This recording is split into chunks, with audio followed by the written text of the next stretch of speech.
Hello there.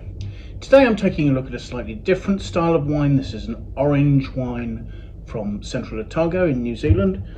This is Sato's Riesling 2021 atypique. So atypical. Evidently they also make a skin contact Pinot Gris, but the Riesling tends to be less structured than that wine. Yoshi and Kyoko Sato first came to New Zealand in 2006 to study on postgraduate courses in viticulture and winemaking. The couple were originally from Japan and had acquired a love and a fascination with wine while they were working in the banking industry, and they worked both in Japan and in London in, I guess, international finance. But they weren't just interested in drinking wine, they'd acquired a love of the idea of making wine. Their philosophy of wine was somewhat defined for them by spending some time working both in Romani for Domaine Bizot and in Alsace for Pierre Frick. And from producers such as this, they gained an interest in natural winemaking approaches. In New Zealand, they worked initially for both Felton Road and Yoshi was working at Mount Edward, so two leading organic producers in this area. Now in 2016 they established their own estate with biodynamic vineyards. However, prior to this, in 2009, they'd started their own wine company, producing tiny amounts of wine initially, just a couple of hundred cases the first vintage, from fruit that they've acquired from organic vineyards throughout the Central Otago region. And this is one of those wines, and even now today, when they're producing wines from their own 3.19 hectares of vines, somewhere between a third and actually in some years 2/3 of their wine production comes from fruit that they buy in themselves. So the wines that are simply labelled as Sato rather than La Ferme de Sato are those wines.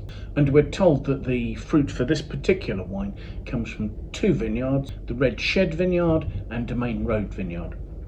So these are vines farmed without the use of pesticides, herbicides or systemic fungicides, and they won't have been fertilised with inorganic fertilisers. The fruit for this wine was handpicked on the 31st of March and the 17th of April 2021.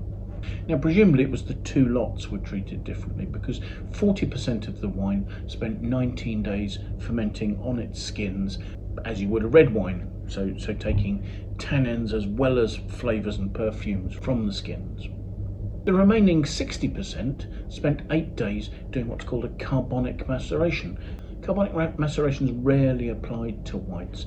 Well, normally one thinks of it being used to create Beaujolais, to soften other grape varieties if they're a bit harsh. It's a gentle way of extracting flavour, in the case of red also colour, but without extracting too much tannin from a wine as you're processing it. The fruit was then pressed after the carbonic maceration was complete. The fermentations were all conducted with the natural yeasts that were found on the fruit, and the wine spent 10 months aging in barrel. Now I know those are oak barrels. I'd assume they're probably French oak barrels, because I think the other wines that I've seen from Sato say that, but that's not actually specified. And I assume they're older seasoned casks, because again, new oak is not specified. I think the use of oak in here is to allow that sort of gentle oxygen permeation through the staves of the barrel to help fix the tannins and the perfumes in the wine and produce a stable wine.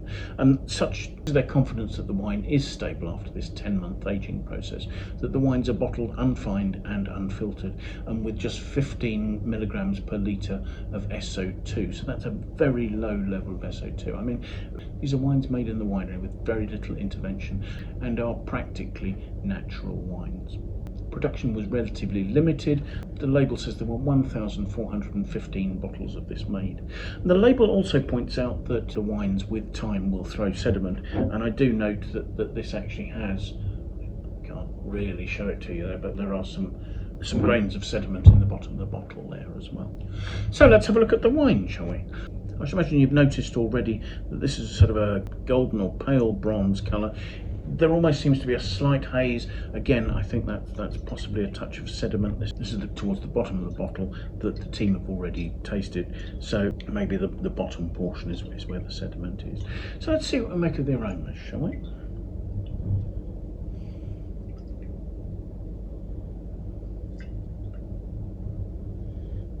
The aromas are intense and complex. There are high tone notes of mandarin orange and kumquat, that sort of note. There are also honeyed notes, caramelised notes, candied peel, notes like that. There is a lovely complexity, and yet there is this high-toned citrus note overlaying everything. As I suspected, there's no note of new oak aroma, so I think that confirms to me that this was aged in old oak. So let's have a taste.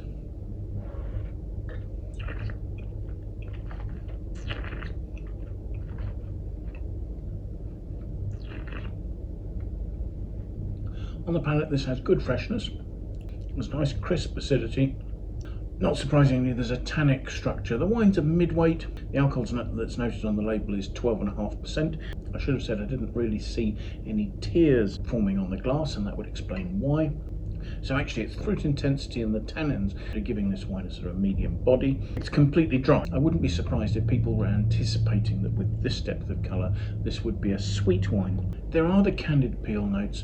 There's a velvety texture coming from the tannins, but actually there's less of the high-toned orangey note on the palate. There it's more sort of bruised apple, ripe pear, and actually the bruised apple notes almost have a sort of a cidery quality. So the wine has clearly undergone some controlled oxidation to give it its stability. Now, there is something in the style that has a sort of kinship to a rich scrumpy cider or something like that. Having said that, everything's enlivened by good acidity, sort of a citric freshness remaining, and on the back palate I am now getting some delicate but still pungent notes of mandarin orange and kumquat. The texture is closing the finish up a little. There's not a particularly long, clean, well-defined finish.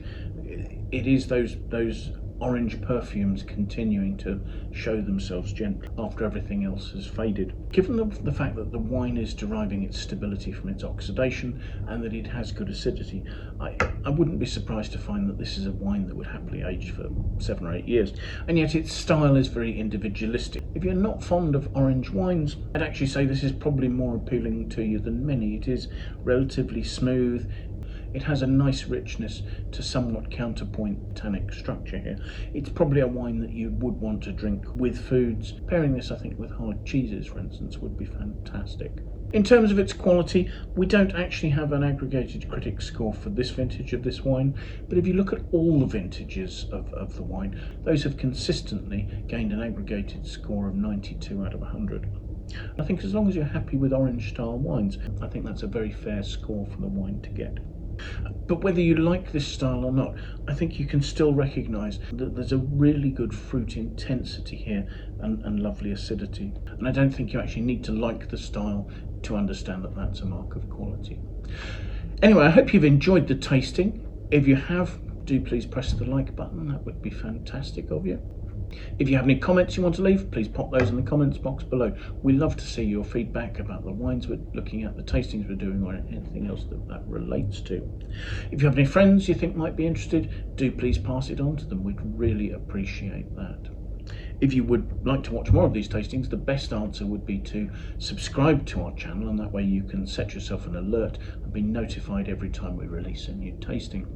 I will leave a link in the comments box below to the Wine Searcher webpage for this vintage of this wine. It's a tiny production, it will be difficult to find, but I have noticed that Sato's wines are actually exported quite widely. I've certainly seen examples of them available in the UK, in Taiwan, and of course in Japan, as well as in the New Zealand domestic market. I think they're exciting wines. I think we will see and hear more about the Satos and the wines that they're making in future. So thank you again for joining us, and I do hope you'll manage to make some time, come and join us for another tasting in the very near future. Till then, bye for now.